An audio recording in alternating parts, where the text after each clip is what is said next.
Hello, everybody, and welcome to Eberron Reboot You So, episode 3? 3? 3. 3. Okay, cool, awesome. Everybody have a good week? Yeah. You guys always have the most lackluster weeks ever. I'm just gonna stop asking on Friday. Did you guys have a good? I understand today wasn't a good day because all you guys are bitching in Skype. But I swear every time I'm like, you guys have a good week, you're all like, I hate life. Fridays are typically just bad. Fridays are just bad for me. Yeah. So we're just gonna skip the how was your week bit moving forward, and we're just gonna move forward. Okay. So last week when we played, short version was. Yeah, came to a place with an escort of harpies, which was surprisingly cordial, to Houseneath Castle, where they were surprisingly the exact opposite. What's the exact opposite of cordial? Dick ass. Hey, or rude. Rude works too. I like dick ass. Like you're a rude dude, you know, like okay, And the only way that you guys could even get into the castle to speak to the leader, who you had no idea who he was, so clearly you weren't meant to be there, was to drop all your weapons and go in prison. 3 of you have been in prison for, how long has it been now? Like 20 days? 19 days is what it's been. It's been 19 days. And Luca, you were only in there for 2 days. Yeah. So, prison, what is that?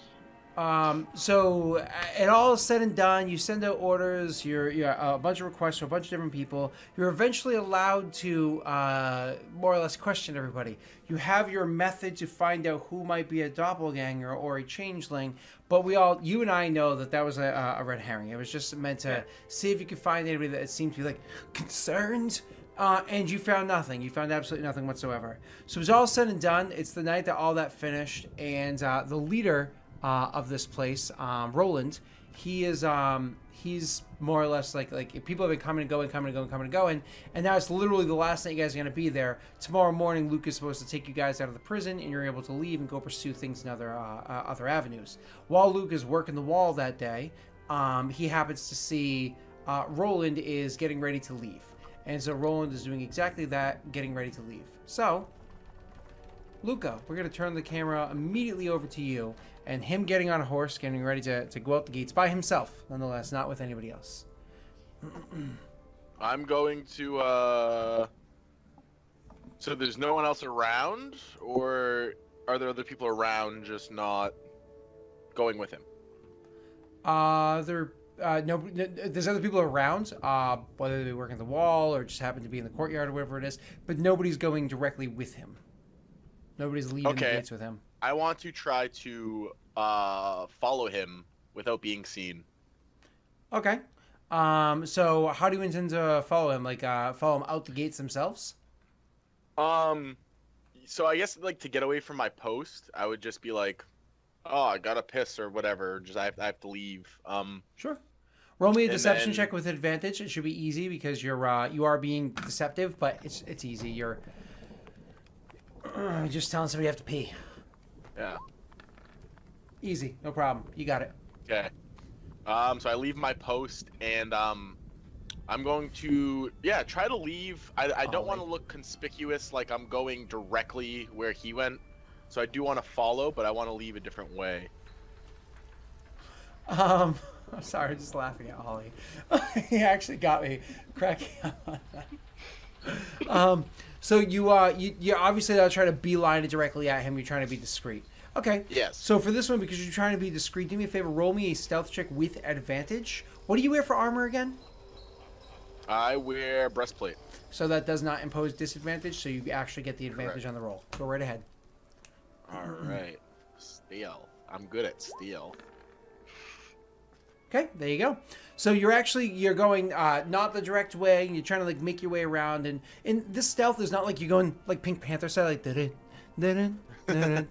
nothing like that whatsoever. You're actually what you're doing is you're kind of like meaning to be where you're supposed to be. It's just kind of like yeah, I'm supposed to be here. I'm walking this way. You're showing no reason for anybody to be concerned about you. So you're making your way along, trying to make your way over to the gate. By the time you finally get over towards the gates, he's clearly. I'm assuming you mean to leave through the front gate because there is no other exit. Right. Yeah. You're not like hopping over the wall. So Right, you're not Karen. So you well, she would survive that. So he's actually already outside the gates on his horse's back and riding forward. Now, I'm going to remind you, as a little freebie, that you know that he can only ride his horse for a couple hundred feet at most, and then he's going to have to get off of it because of how steep the descent is, Yep. just like you guys coming up. So Right. now he's actually going out the gate, and as soon as he leaves the gate and you're approaching it, they're shutting it. I'm going to wait for him to leave the gate, them shut it, and then I'm gonna try to leave. I'm not gonna try to like, oh, hold that elevator door. No, it's not gonna be like that. It's gonna be There'll be a gap of space, just to draw a fine line for you. There'll be a gap of space. By the time he actually leaves and the gate's fully closed, he'll probably be 100 feet away, if not more. However, that's from when he's about 100 feet away when the gate's fully closed. Right. But you're saying, let's even wait a little bit beyond that and to open it back up. yeah, like not much longer, but a little bit longer. Yes. Sure, okay. So we'll say you wait another minute or so. And then you, because you can always catch up to him on the stairs. Because you don't have a horse. He does, but you have the stairs. They have the descent. So you allow him to, you allow like a minute or so to pass. And then you go up to the guard and you say what? I'm just gonna say, open the gate. Just kind of normal, Okay. For what? so I can leave.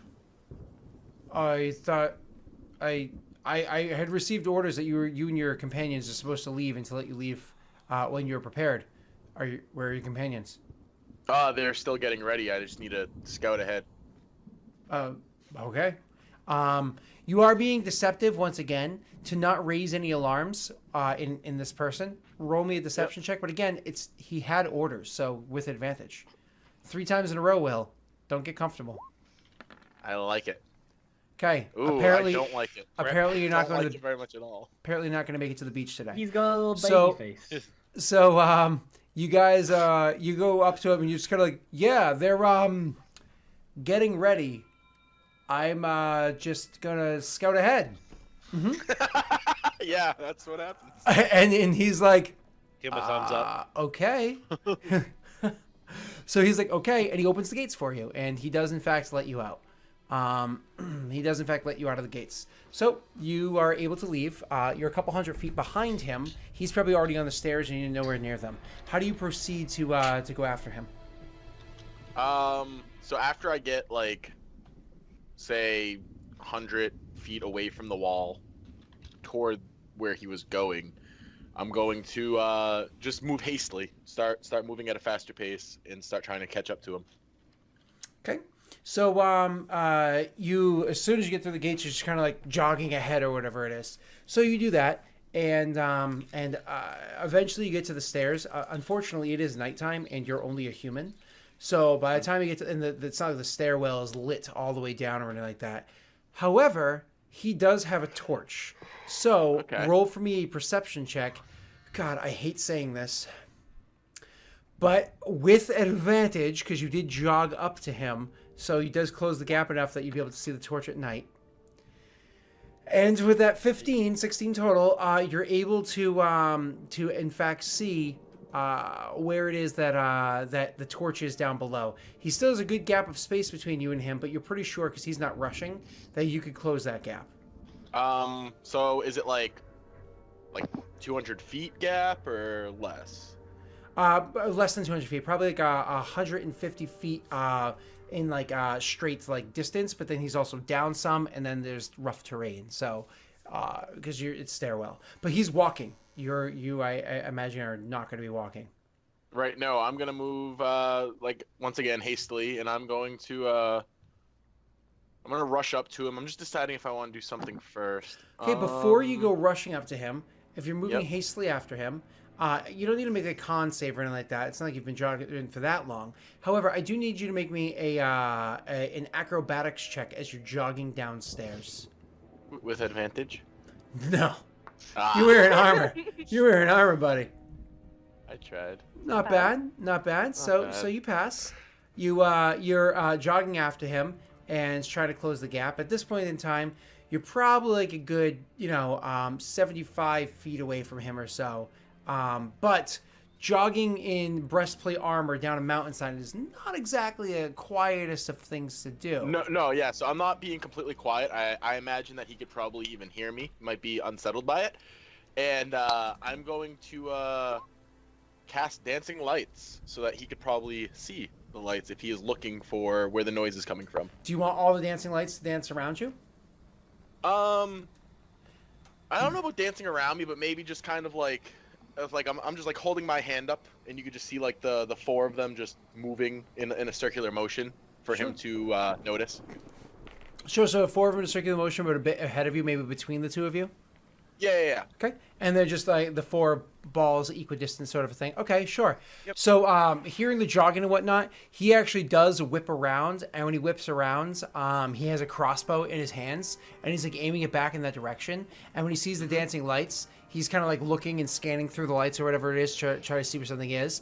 But then, like, even though the lights are a bit of a distraction, even if that wasn't entirely your intention, he does eventually see through the lights, through the dim light that they cast off, you on the other side, and it kind of squints at you and says, "Whoever you are, show yourself now." And like you can see, like he's lined up, braced, and now he's totally got a shot on you. I'll draw the lights in closer to me so that he could see it's me. So that I'll be an actual light now, and I'll say it's Luca. Wait for a response. Luca looks around, doesn't see anybody around whatsoever. Where are your companions? They're at the gate. We're preparing to leave, but we discovered stuff amongst our belongings that I needed to speak to you about. Discovered stuff amongst your belongings, like something was planted there? No, actually, one of my comrades was misholding information, and she had something of importance. And this something is? And I'll pull out the flask of the poison. Oh no. And I'll shake it. I'm just gonna be like, this.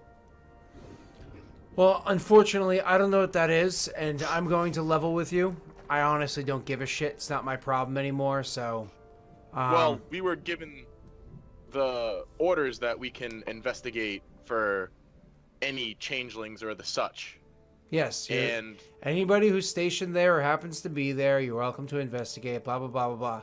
You did your investigation, Luca. Now I'm leaving. Yes, this is the final part of the investigation. You mean you're going to be doing a second investigation on me? A more thorough one. What is this vial that you're holding? It is going to tell me whether or not you are a changeling. I've never heard of such a thing. That's fair. Then you shouldn't have an issue with drinking it. I do have an issue with drinking it because I have orders and places to be. What is this thing that you're giving to me beyond just telling you that it's a changeling? Will it have any other effects? Well, so I made someone back at the camp take it who we thought was a changeling after our first round of, and they actually didn't really say much. They got a little maybe woozy for half a second, and then they seemed okay. I'm about to be traveling a long distance across dangerous terrain entirely by myself. I don't think I can survive this travel feeling a little woozy for half a second. I mean, like I said, woozy for half a second. It's not going to last the travel. Are you attempting to stop me from completing my orders? Roll me a intimidation check with that one. However, you are throwing shit back in his face. Ugh, I don't want to say this. This is probably going to be the last time I say it. You do have advantage on it because the table is completely turned, and he understands that he's introspective. I don't Hold think on one that should be the sec. last time you say it. Maybe to Luca, but No, last time there's for the other fucking there's other for the night. other party members to The go night. around here. For the night. You throw a He's few. used all the advantage of. You can throw a couple of advantages the old Breaks way. No, Rank's gonna fail. Oh. Yeah. So we have critical successes, right? No, not in this game. Oh, damn it. Yeah. I know. So either way, 20 is pretty fucking convincing. That's a natty 20. That's you don't have a bonus. You know what I mean? Like that's pretty solid. Actually, don't you? No, it's diffusing hostile situations where you get a bonus on. But that's not this. This is a normal roll for you. Natty 20. That's amazing. It's a really high DC, and you are able to beat it. And you say what you had just said there, which is more or less like, "Are you trying to impede my investigation?" And he's like, "We both have our orders, but they came from the same place. Give me the fucking vial." I gave him the vial. Okay. He pops up in the top, and he drinks it. Are you good? Does he react in any way? It takes a little bit of time to kick in, several minutes. Okay. I'm gonna let him know. Well, it's gonna take a second. Well, then we can take that second while we walk. And he turns and starts walking down the way. Sure, I'll walk with him. I'm gonna walk obviously behind him, not next to him. Mm-hmm. Just wait. He would rather not speak to you, but after like a minute of silence, he does like look back and gives like a bit of a, because he's like annoyed that you're following him and that he's being inconvenienced. And he continues walking.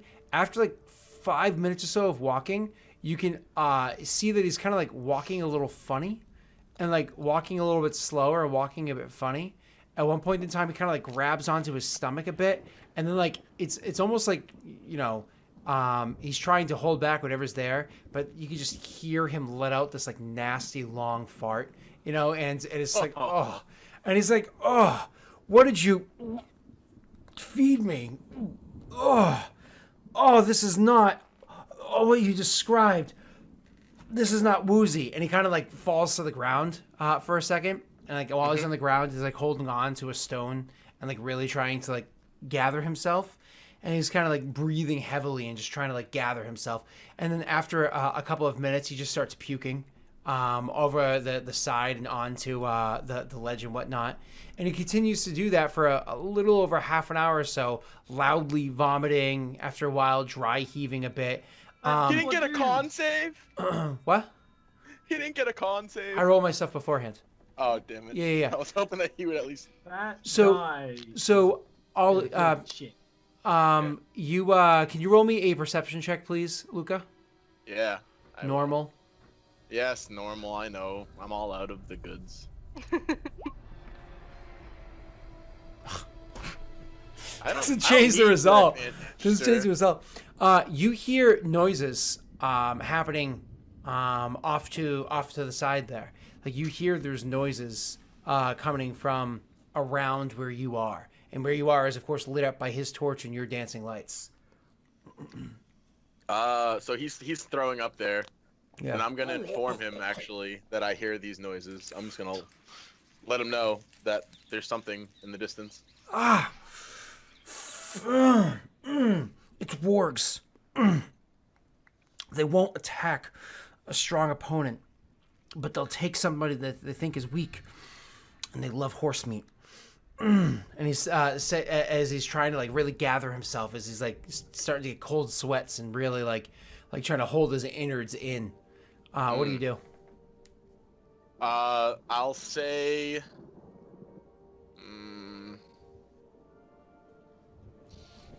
I kind of just want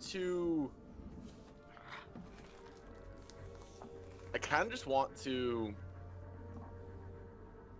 I don't... See, it's tough. I guess I'll stand in like a defensive position. With my shield out, I would have dropped... His torch is still lit, but I would have dropped the dancing lights. And I'll have my sword ready. And I just want to stand big and tall, like I'm facing a black bear, so to speak. You just want to be intimidating. Mm-hmm. Okay.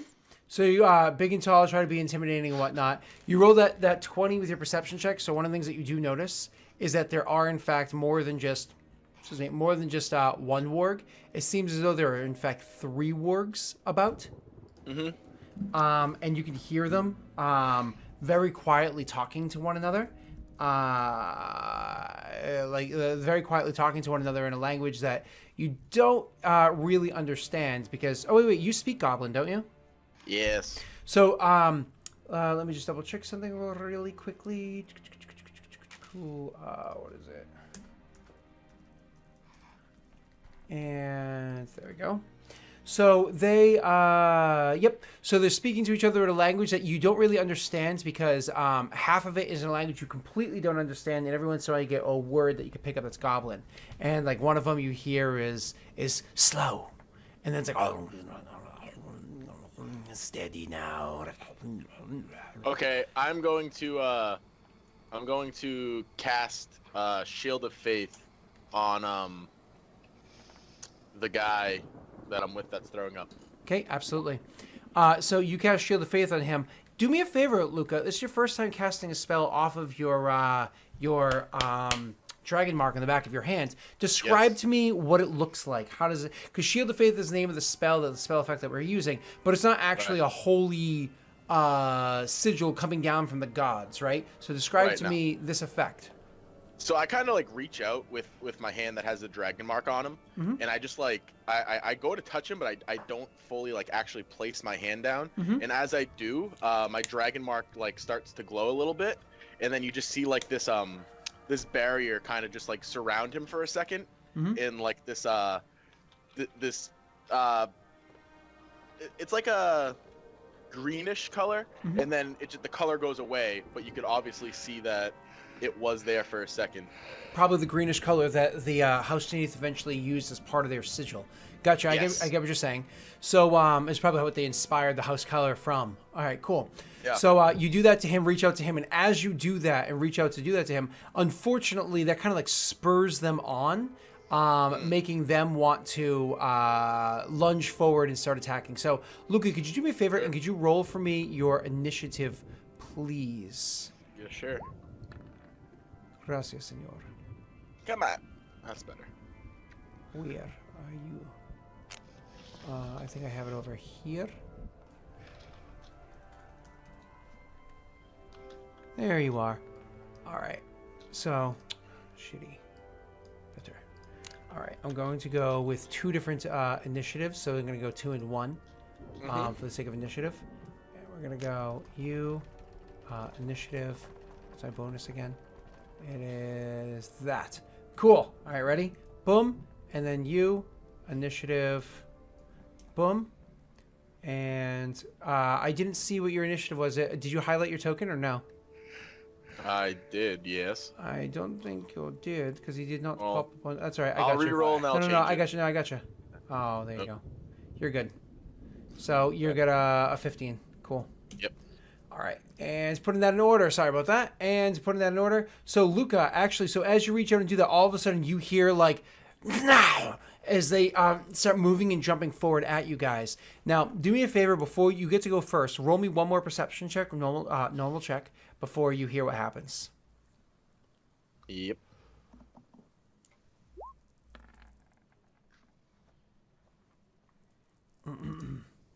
Okay.